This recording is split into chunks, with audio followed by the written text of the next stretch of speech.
पूरे इलाके में हाहाकार मची है। इतनी मीडिया आ रही है कि जिनसे जो मन में हो रहा है सवाल, बहुत से लोगों को तो बहुत पता है, उनको नॉलेज भी नहीं है, वो उल्टा सीधा नॉलेज जो है मीडिया को दे रहे हैं और वही चीज़ बाहर जा रही है। तो ये इतना सेंसिटिव मामला हो चुका है तो और पैनिक बढ़ जाएगी लोगों में, क्योंकि लोग तो ऐसे ही परेशान हैं। और रही बात नेताओं की, नेताओं के जो आपके पास वोट मांगने के लिए आते हैं, तो आप आज के दिन उनके पास क्यों नहीं जा रहे हैं? कल से आप समझे कि मार्केट बिल्कुल चौपट हो गया, क्योंकि सिंचाई विभाग तो एक तरह से कहते हैं ना, दबंगई दिखाता है। वो जो ओखला और जो दिल्ली का अपनी लैंड है उसको भी कब्जा करना चाहता है। सरकार को हम लोगों ने इसलिए वोट दिया था कि सरकार जब आएगी तो हमारे मकान को, हमारी दुकानों को तोड़ देगी।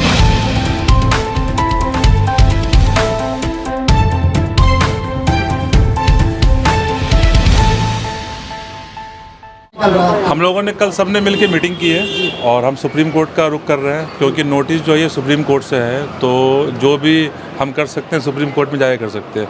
और हमें पूरी उम्मीद है कि सुप्रीम कोर्ट जो है हमारे इस मामले पे कुछ ध्यान देगी, क्योंकि यहाँ जितने मकाने हैं, जितने दुकान हैं, सब पे नोटिस है वो, जबकि ये यहाँ पे लोग करीबन 50-60 साल से रह रहे हैं। अगर इस तरीके से दुकान और मकान तोड़ दिया जाएगा तो फिर ये आम लोग जाएंगे कहाँ? जैसा हालात हो गया है कि सब लोग पैनिक में हैं। कल से लोगों ने बिल्कुल सब लोग परेशान हैं। लोगों को समझ में नहीं आ रहा है कि हमें करना क्या है, जाना कहाँ है। तो सब ने कल मीटिंग की है और हम सुप्रीम कोर्ट की तरफ जा रहे हैं। अब ये राजनीति है, इसके पीछे क्या साजिश ये भी समझ में आ रहा है, क्योंकि हमारी जो ये लाइन है ये टू समझ लाइन में आती नहीं है। सिर्फ स्पेशली इस 5 घर को आपको टारगेट किया गया है और यहाँ नोटिस लगाया गया है। फिर उसके बाद आगे जाने के बाद ये इधर मुड़ गए और फिर यहाँ चले गए सीधे, जबकि ये लाइन इस खतरे में आता ही नहीं है। लेकिन जब वो आए थे तो पूरी पुलिस फोर्स को लेकर के आए थे, जहाँ जहाँ उनको मन हुआ उन्होंने चिपकाया, क्योंकि हम उनसे आर्गूमेंट भी नहीं कर सकते, तो हम लोगों ने आर्गूमेंट भी नहीं की, क्योंकि सुप्रीम कोर्ट का ऑर्डर था।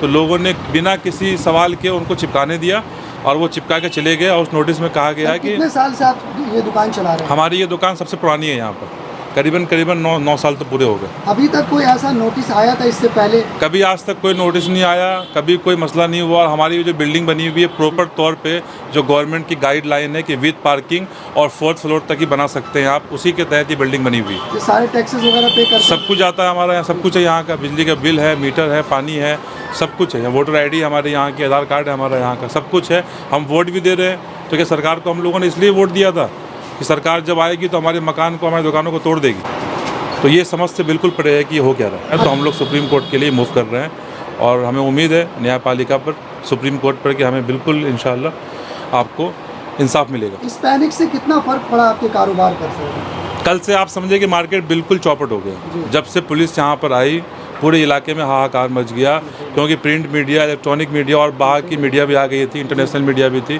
तो हर तरफ ये न्यूज़ फैल गया कि मुरादी रोड पर आपको डेमोलेशन के लिए नोटिस चिपकाया गया है। तो उस चक्कर में मार्केट बिल्कुल ही ख़त्म हो गया और मुझे ऐसा लग रहा है कि बिल्कुल मार्केट बंद ही रहेगा जैसा हालात है, क्योंकि सामने वाले लाइन पे भी नोटिस है, इधर भी नोटिस आ गया है। तो लोगों में पैनिक है। समय है यहाँ पर, अभी बकरीद आने वाली है, इस समय तो बहुत भीड़ भाड़ होती है, रौनक होती है यहाँ पर। अभी बिल्कुल फिलहाल बिल्कुल खाली नजर आ रहा है। बिल्कुल। ये पिछले साल भी कुछ ऐसा ही मसला हुआ था बकरीद से पहले, और अभी भी वही हाल है कि बकरीद से पहले ये मसला हो रहा है। तो इस चक्कर में कारोबार तो बिल्कुल चौपट हो गया। वो तो आप देख ही रहे हैं कि मार्केट में लोग भी नहीं है, जो लोग भी हैं वो परेशान हैं। वो कोर्ट और क्या बोलते हैं वकील के चक्कर में लगे हुए हैं कि हमारा दुकान, हमारा मकान कैसे बच जाए। बिल्कुल, क्योंकि मीडिया से ही अच्छी आवाज़ बाहर जाती है, लेकिन यहाँ देख रहा हूँ कुछ ज़्यादा ही मीडिया आ रही है। अब बिल्कुल पैनिक करके रखा हुआ है। हम लोगों को इंडिया से बाहर से फ़ोन आ रहा है, मालूम हुआ कि डेमोलिश होने वाला है, क्या मसला है। मतलब मीडिया का काम है कि जो सही न्यूज़ है आप वो दिखाएं।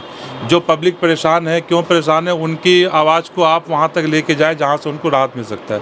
लेकिन लोगों ने इतना पैनिक कर दिया है, कल से इतनी मीडिया आ रही है कि जिनसे जो मन में हो रहा है सवाल, बहुत से लोगों को तो बहुत कुछ पता ही नहीं है, तो उनको नॉलेज भी नहीं है, वो उल्टा सीधा नॉलेज जो है मीडिया को दे रहे हैं और वही चीज़ बाहर जा रही है। तो ये भी एक तरह का बहुत बड़ा मसला है। तो मैं तो खुद अपील करूँगा कि जिनको नॉलेज नहीं है वो मीडिया से बात ही ना करें, जो आप बाहर की मीडिया से तो बात ही बिल्कुल ना करें। और अगर आपको नहीं पता है तो आप मीडिया वाले से बोलें कि आप किसी और से बात कर लें, या फिर जो उस लायक हो उनसे बात करवाएं। जब आपको नॉलेज नहीं है और ये इतना सेंसिटिव मामला हो चुका है, और सबसे बड़ी बात है कि बकरीद का टाइम है, ऐसे माहौल में अगर गलत चीज़ या गलत बात आप बाहर को जाएगा तो और पैनिक बढ़ जाएगी लोगों में, क्योंकि लोग तो ऐसे ही परेशान हैं। तो उस चीज़ का खास ख्याल रखना चाहिए। अब सबसे बड़ी बात तो ये है कि सुप्रीम कोर्ट का ऑर्डर है और हम सुप्रीम कोर्ट की बिल्कुल आपको रिस्पेक्ट करते हैं कि हमारा सर्वोच्च न्यायालय है, और अगर कुछ गलती हुई है या कुछ मिसअंडरस्टैंडिंग हुई तो हम जाएंगे सुप्रीम कोर्ट में ही ना।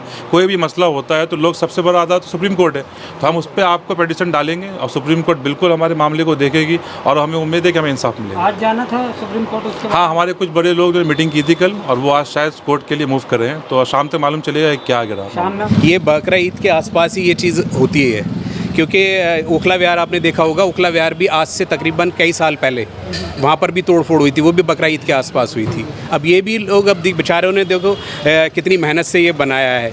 गरीबों का मतलब ऐसा तो नहीं है कोई यहाँ पर बहुत ज़्यादा मिलेनियर रह रहे हैं या बहुत बड़े पैसे के एतबार से मजबूत लोग हैं, सब मिडिल क्लास हैं और बिल्कुल रोज़ को हुआ खुद पानी पीने वाले लोग हैं। घर ऐसे ही बनता है। देखिए 279 जो है वो बहुत बड़ा है, लेकिन जो डिमार्केशन करी थी 2-3 महीने पहले या पिछले साल, उसके डिमार्केशन के अकॉर्डिंग अब इन्होंने ये निशानदेही पर पोस्टर लगाए हैं जिसका 279 का जिसका जिक्र कर रहे हैं, और ये अभी जो लगा कर गए हैं पूरा उन्होंने लगा दिया जहाँ तक उनका 279 पे सुप्रीम कोर्ट ने जिसमें ऑर्डर दिया है। देखिए ऐसा है गलती से तो इन्होंने 277 पर भी लगाया था जिनमें कोर्ट पेंडिंग, जिसमें कोर्ट मैटर था, लेकिन वो 277 वाली प्रैक्टिस इधर भी हो गई है, गलती से लगा दिए। लेकिन उनका पूरा अधिकार है, जिनके यहाँ गलती से लगे वो अपने पेपर्स दिखा देंगे, वो हटेगा। लेकिन अभी भी एक रास्ता है डबल बेंच में जाने का, और उसकी तैयारी लोगों ने करी भी होगी क्योंकि 15 दिन का टाइम है, तो उसमें डबल बेंच में भी, सिंगल बेंच ने ऑर्डर दिया है तो डबल बेंच में जा सकते हैं। नहीं, देखिए 277 वाले भी लोग कोर्ट में जाएंगे, और दूसरा ये है कि वहाँ का 277 का कोर्ट का तो कोई आदेश नहीं है, क्योंकि सिंचाई विभाग तो एक तरह से कहते हैं ना दबंगई दिखाता है। वो जो ओखला और जो दिल्ली का अपनी लैंड है उसको भी कब्जा करना चाहता है, जबकि उसके पास पेपर्स कुछ नहीं है। 60-70 साल से लोग रह रहे हैं तकरीबन यहाँ पर सर। नहीं, 60-70 साल से नहीं रह रहे हैं, 60-70 साल से बिल्कुल नहीं रह रहे हैं। मैं आपको बताऊंगा बहुत ज़्यादा साल से रह रहे हैं, क्योंकि जो ओखला का इतिहास है वो 700-800 साल पुराना इतिहास है, और यहाँ जो पॉपुलेशन, जो ज़्यादा आबादी हुई है वो तकरीबन हुई है आपकी 150 साल के आसपास। मेरा मानना ये है, नहीं मेरा मानना है एकजुट होकर आपको जो है अपने नेताओं के पास जाना चाहिए, और कोर्ट का रास्ता, ये सबसे बड़ा रास्ता है, कोर्ट का रास्ता। और रही बात नेताओं की, नेताओं के जो आपके पास वोट मांगने के लिए आते हैं, तो आप आज के दिन उनके पास क्यों नहीं जा रहे हैं? चाहे अब दूसरा ये है कि हम ये सोचें कि बीजेपी के एमपी के पास हम नहीं जाएंगे, बीजेपी गवर्नमेंट के किसी कैबिनेट मिनिस्टर के पास नहीं जाएंगे। वो बीजेपी का कैबिनेट मिनिस्टर नहीं है, वो बीजेपी का एमपी अब नहीं है, अब वो पूरी आवाम का एमपी है, पूरे हिंदुस्तान का एमपी है, पूरे हिंदुस्तान के कैबिनेट सेंट्रल गवर्नमेंट के मंत्री हैं। तो उनके पास जाकर हमें दरख्वास्त रखनी चाहिए, काउंसलर को साथ लेना चाहिए, एमएलए को साथ लेना चाहिए। आम जनता को ये चाहिए कि इस वक्त क्या होता है कि जब बुरा वक्त होता है तो जो जिताए हुए नुमाइंदे हैं वो तो कंधे से कंधा मिलाकर खड़े होने चाहिए। बेशक उनके हाथों में कुछ नहीं है, लेकिन कहते हैं ना कि आदमी को सपोर्ट, मोरल सपोर्ट बहुत ज़रूरी है। अब आप भी देख लीजिए, इनका दिन का चैन, रात की नींद उड़ी हुई है, ये जिसके ऊपर बीतती है उसे ही पता है। लेकिन मुझे जो लगता है तकरीबन 600-700 घर तो आ रहे हों।